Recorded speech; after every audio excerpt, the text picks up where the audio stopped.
There is a supernatural world that surrounds us, and sometimes it manifests to people like you and me. You'll hear stories about that and so much more right here on Supernatural Confrontations.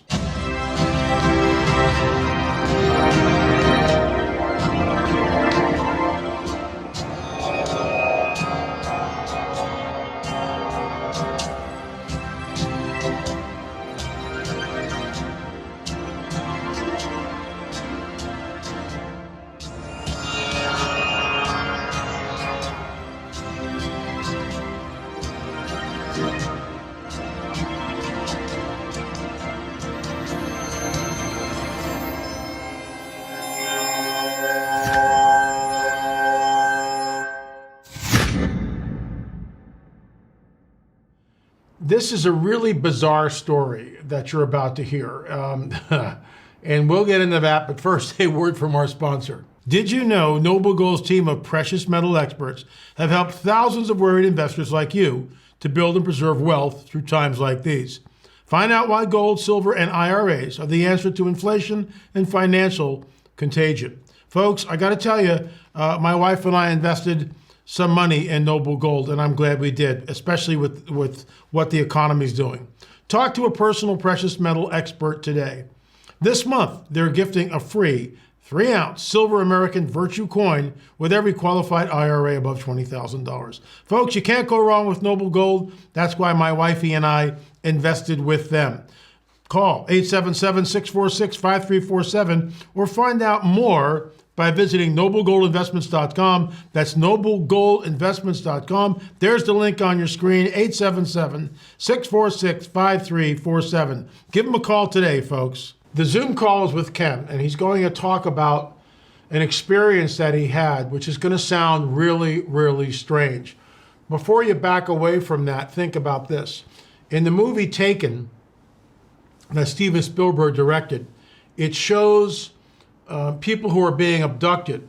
But the entities that are abducting, especially when they're little children, are large animals, like large squirrels, like something out of a fairy tale book.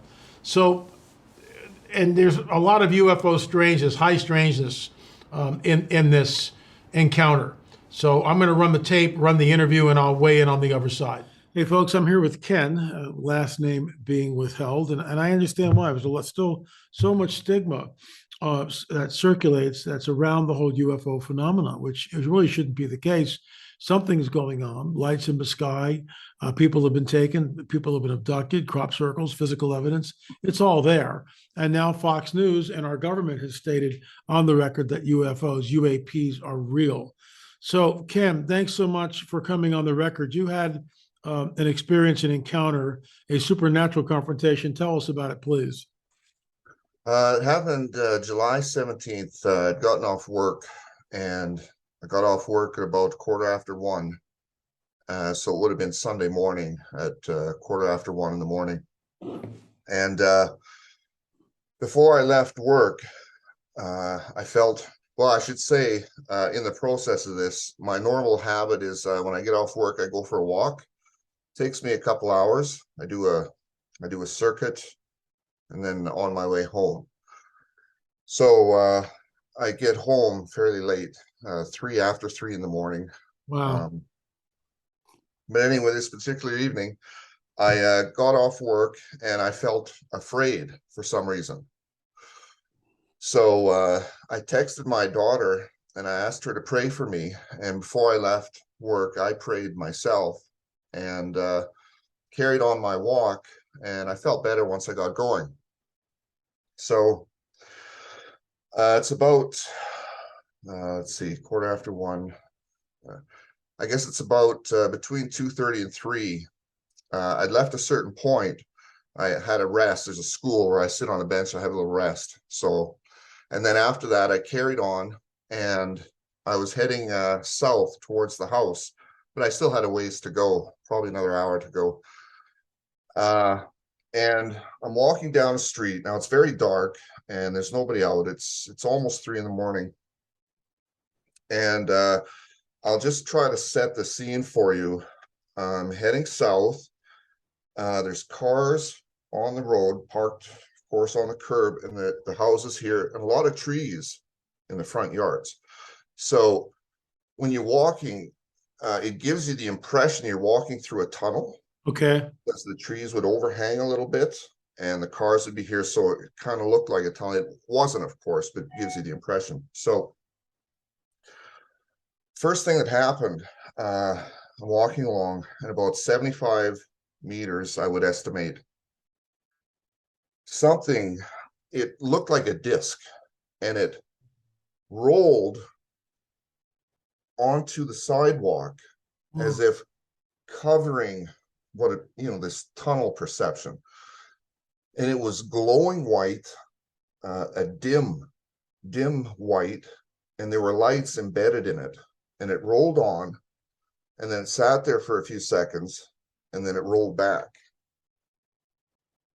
So I keep going because I want to get to where this was. I wanted to see if I could see anything. So I kept walking, and then I'm getting close to the end of the block, and I get this thought, look up to your left. Oh. So I look up to my left, and there's a beach ball sized metallic orb, and it floats behind me, behind a tree, and then out of sight. So I turn around, I keep walking south, and from that point, it was about 20-30 meters. I get to the end of the block, and then I take a left, which is east, and immediately in the intersection, which is a block away, so I've walked this many times, it's about 50-60 meters away. Okay. I see what immediately is unusual. And I know this is going to sound bizarre, but it was two rickshaws with a being in the middle of them.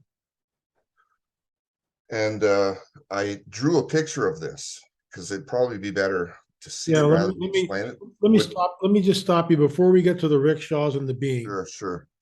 When you were told, when this thing rolled, like this, it was a disc with the lights. How close were you to it, and how big do you think this was? I walked the route last night, and I tried to, in my mind, measure how big it was. It was at least 8 to 10 feet in height from where I could see it. Like it rolled on, and the only thing I can think of in parallel is, in ancient Israel, when they would bury people and they would roll a stone. Yeah. It was kind of like that. Wow. And from my guess, from what I could see, it was 8 to 10 feet in height, circular, but I don't think I could see the whole thing. It rolled on and then rolled back away, and then I couldn't see it anymore. And then I just kept walking up to it. When you saw it the second time, when it said, look to your left and you look up, what did it look like and how big was it? That was a beach ball size. It was different. It was glowing metallic. It was giving off light, but it didn't light up anything. Like everything was still pretty dark, and I couldn't quite see the interior of it. Like the metallic glow seemed to be on the outside of it, and I couldn't quite get a grasp of the inside of it, and I don't know why I couldn't. But it had a metallic glow, and I'm assuming it was metallic, but I couldn't see the interior of it. Like it didn't have this surface and this clean metallic. It was more on the edges, if that makes any sense. I don't. Well, I mean, you're describing something that, and this is where it becomes problematic. You've never seen anything like this. So it's like, you're trying to grasp what you're looking at and then fit it into some sort of, logical explanation. So let's cut into the the entity is there, and these two rickshaw-like things. You drew a picture. Show me what that looks like, please. Sure.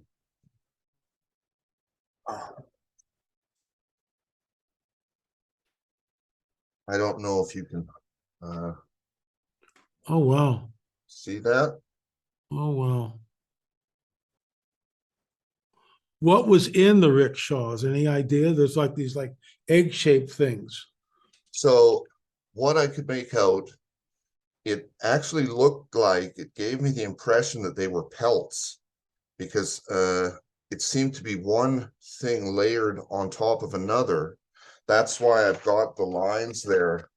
From what I could see, that it just appeared to be pelt-like in appearance, and one laid on top of another, stacked very high. It was about, I would estimate, about 2 feet above the head of this being that was in the middle of these rickshaws, if that's even what they were. Like, I don't so Well, we could call them carts. I mean, they look like carts. carts, I guess. Sure, What sure. did the being look like? Describe the entity. See, this is where it gets really strange. Okay. When I came around the corner, uh I could see an arm, and it was a very skinny, spindly arm, and I could see the side of his head, and there was no hair. It was just a pale head, but it seemed to have like an orangey tinge to it, like an orangey hue. So I go around the corner, and the only thing that goes through my mind at this point is, I have to see if this thing is human. Oh, And I walk up to it, right up to it. Like, last night I measured, it was about 6 meters away, 5 to 7 meters. I was almost right in front of it. that's really close. And I'm looking at it, and I can't see its face. I can't see. Now I'll show you the picture again, because this is important. Do you see where he's sitting in the middle there? Right, got it. Okay, there seemed to be something underneath him, which I couldn't make out. And it seemed to be connected to the cart on his left, but there was nothing connecting to the right cart. Now, so I get up to about 6 meters, and I'm staring at him, and this doesn't seem unusual at the time. I'm looking at it, and I'm squinting, trying to make this out, but it doesn't seem unusual that I can't see anything, which I only realized after the fact.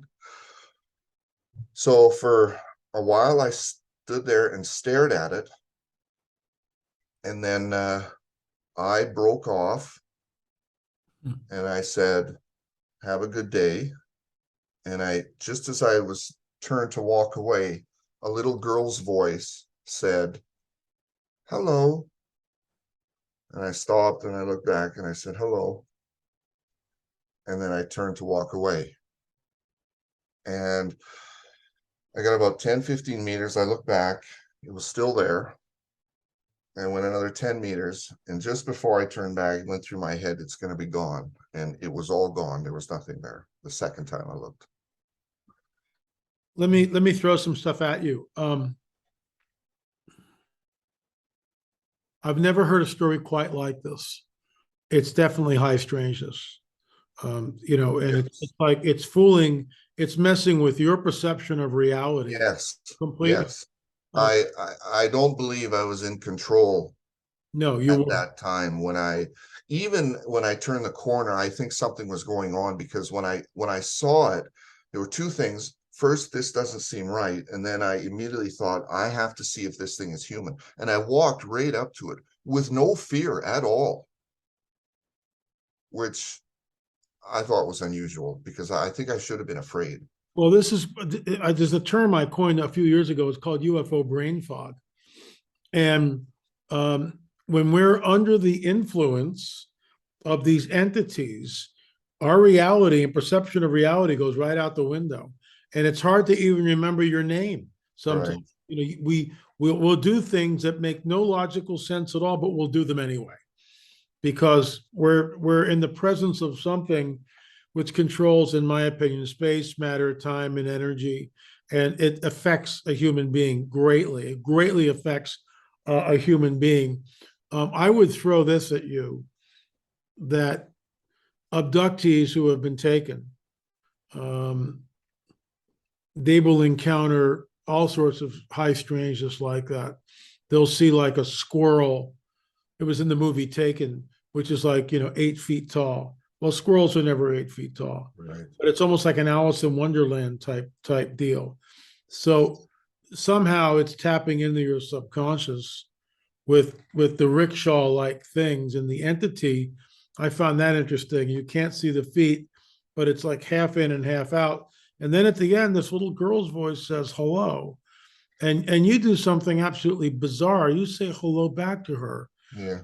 And no, if you were normal at that moment in time, you would have said, "Wait a minute, who are you? Where is it?" But you don't do any of that. Didn't even, none Hello, of you that keep came into walking. my head. Yeah. So here's the big question. When you got home, what time was it? I've thought about this, and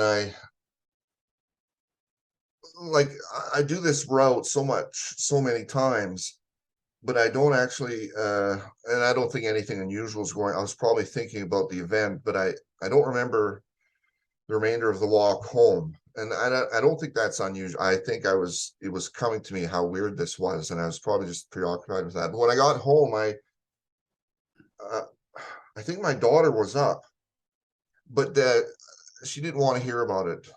So Well, what time and I does your didn't think to daughter get check up the though? time. Sorry, what? What time does your daughter get up? I mean, is she getting up Well, today? she's a night person, kind of Okay. like me. So she sometimes is up uh late when I get home, and she was this night. And I was gonna tell her, but she wouldn't let me tell her. So, and I didn't think to look at the time. Megan, you were home, right? No, no, she doesn't want to say anything. Okay. Well, yeah, she was home, but she was up. Yeah, I'm pretty sure she was up because I tried to tell her, but she wouldn't let me. And then I told my wife about a week after because she didn't want to hear about it either.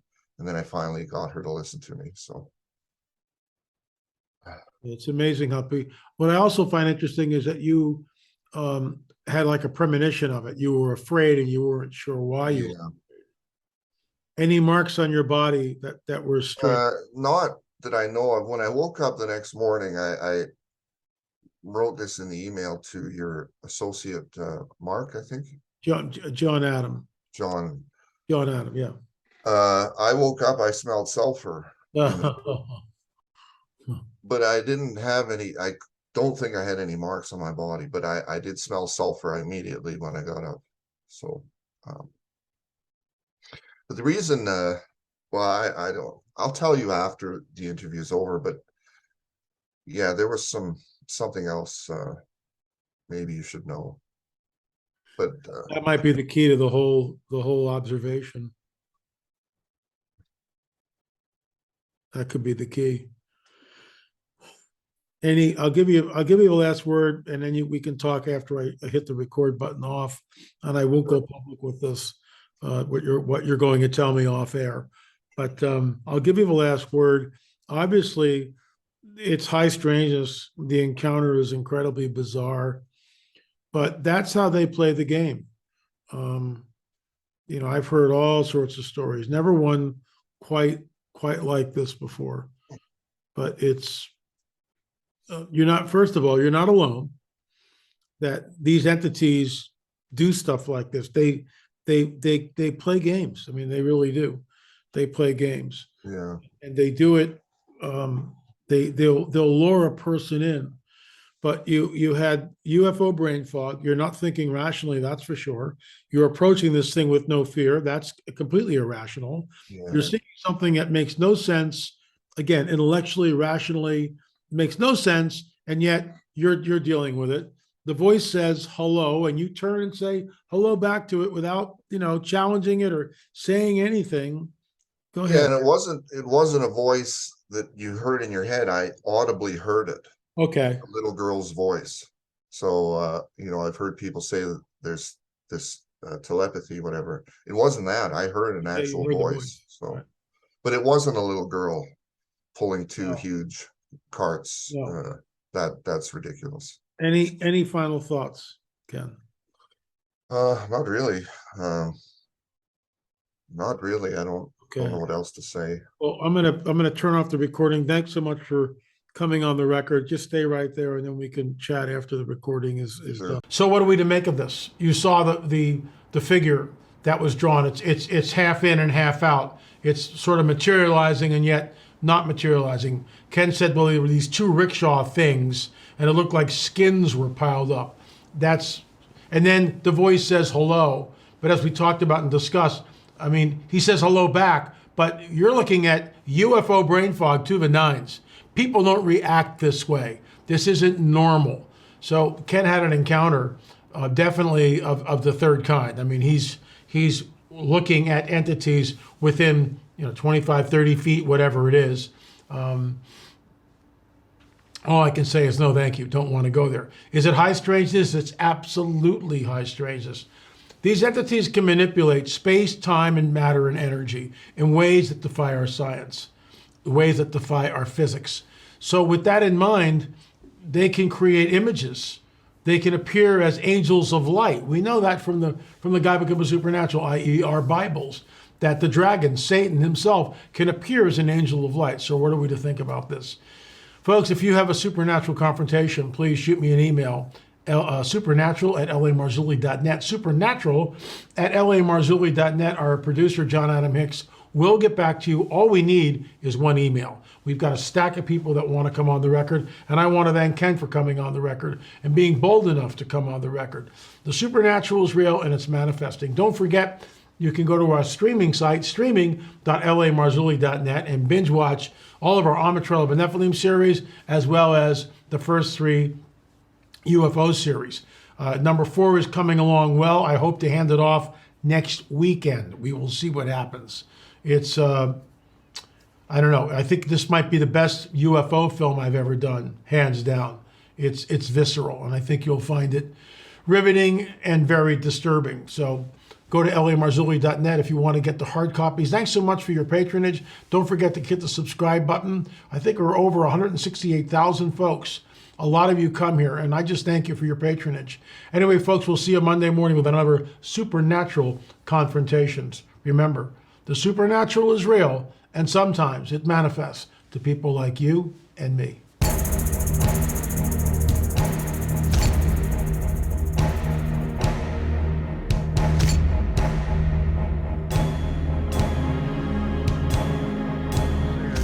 They got their knowledge from the heavens. He saw it, said, whoa, that's a UFO. This orb comes up and it's bright orange. I'm not wanting to make full eye contact with these things. But from what I did see, when I did look at them, they're like they're soulless. It was right directly above us right here, and then it started tilting and moving up like that. All of a sudden I was being lifted about 3 feet off the ground. It was going slow. I was walking right underneath it.